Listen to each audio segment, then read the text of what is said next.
Hola, hoy vamos a meternos a fondo con unos apuntes muy interesantes. Tratan sobre cómo mejorar nuestra forma de negociar y, bueno, de llegar a acuerdos. Son como 10 metodologías clave las que se detallan aquí. La idea es sacar de aquí las herramientas más prácticas, ¿no? Esas cosillas que de verdad pueden marcar la diferencia en conversaciones difíciles, ya sea en el curro, defendiendo un proyecto o qué sé yo, en casa con la familia. Parece que todo gira mucho alrededor de la comunicación, de entenderse mutuamente, ir un poco más allá del yo tengo razón. Exacto. A ver, lo que vamos a explorar hoy son, bueno, estrategias, enfoques estructurados para manejar desacuerdos. Y fíjate, el enfoque no es tanto ganar sí o sí, sino más bien encontrar soluciones que funcionen. Y muy importante, que las relaciones no se vayan al traste.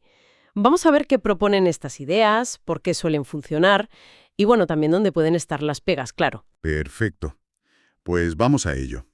Parece que una buena parte de estas técnicas se centran, para empezar, en eso, en entender de verdad al otro.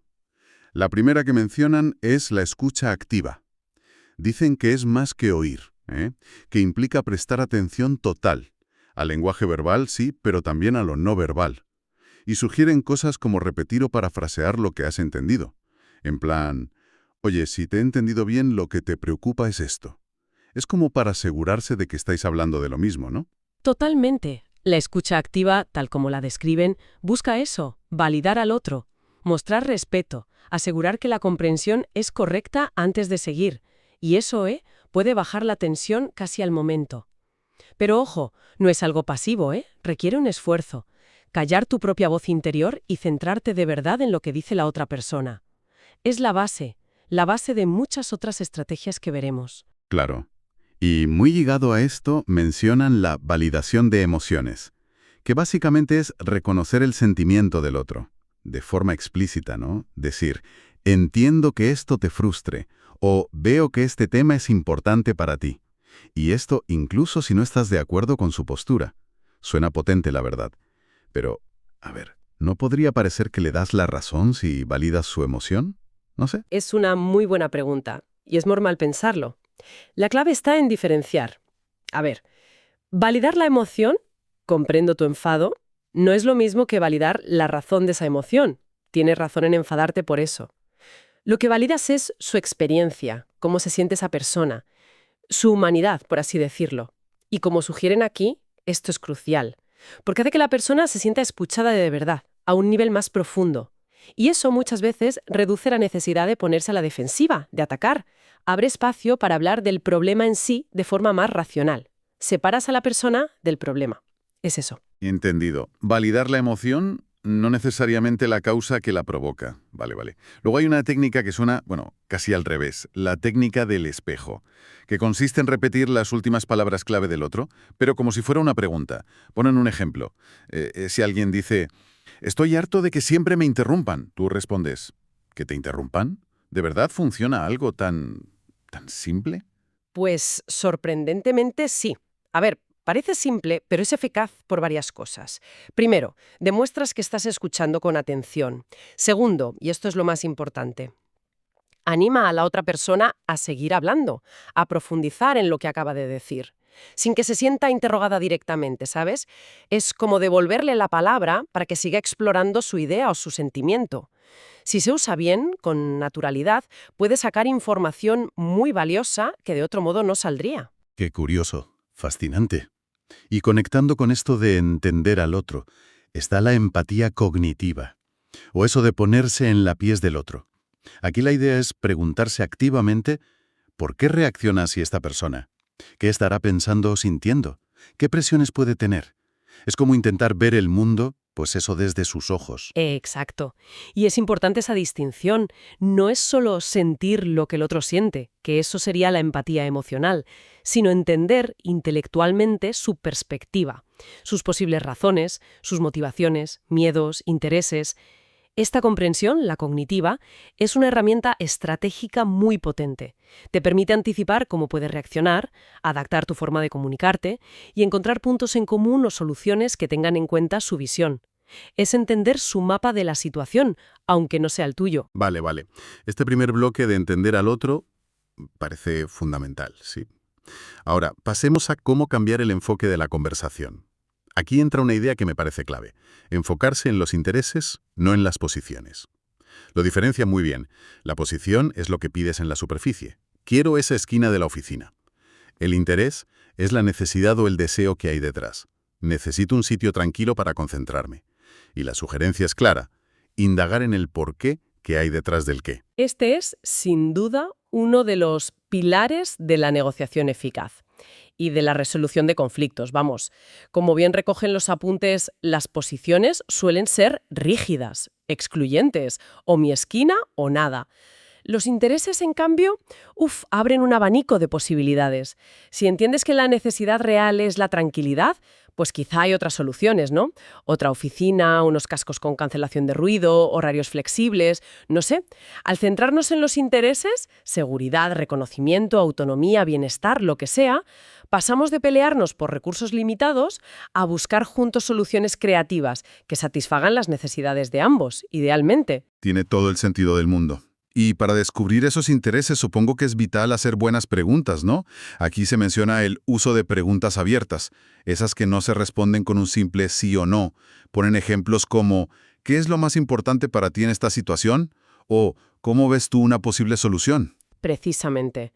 Las preguntas abiertas son la herramienta perfecta para explorar los intereses. No solo sacan información más detallada, sino que invitan a pensar, a colaborar, cambian la dinámica de una confrontación a una exploración conjunta. Si preguntas, ¿qué necesitarías para que esto funcionara para ti? ¿O puedes contarme más sobre por qué eso es tan crucial?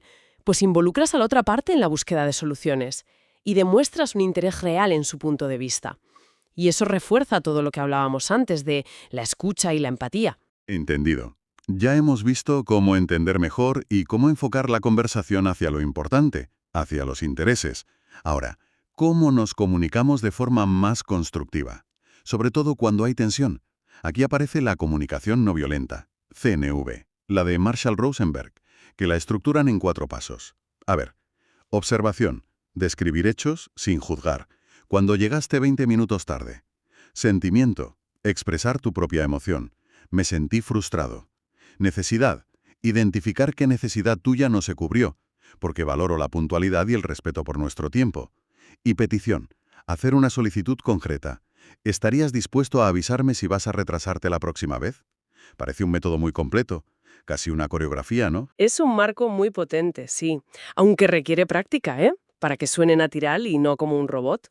La CNV, como la describen aquí, nos guía para expresar nuestras necesidades y escucharlas de los demás de una manera que minimiza la culpa, los juicios, las reacciones defensivas. El énfasis en observar hechos concretos, llegaste 20 minutos tarde, en lugar de generalizar, siempre llegas tarde, y en conectar los sentimientos con necesidades universales, respeto, consideración, eficiencia, ayuda a despersonalizar el conflicto. Y la petición final busca una acción concreta y positiva. Es una herramienta que puede transformar muchas interacciones, la verdad. Y dentro de esa comunicación constructiva hay un pequeño truco lingüístico que me ha llamado mucho la atención. Usar sí y en lugar de sí pero. La idea es que el pero como que anula lo anterior, ¿no? Mientras que el y suma, construye sobre ello. Ponen el ejemplo. En vez de sí, tu idea es buena, pero no tenemos presupuesto. Decir sí, tu idea es buena y tendríamos que ver cómo encontrar financiación o ajustarla. Un cambio tan simple puede marcar la diferencia. Retos o añadir perspectivas. Y veamos cómo podemos superar el obstáculo del presupuesto. Fomenta una mentalidad de colaborar, de construir juntos, en lugar de una de debate o confrontación.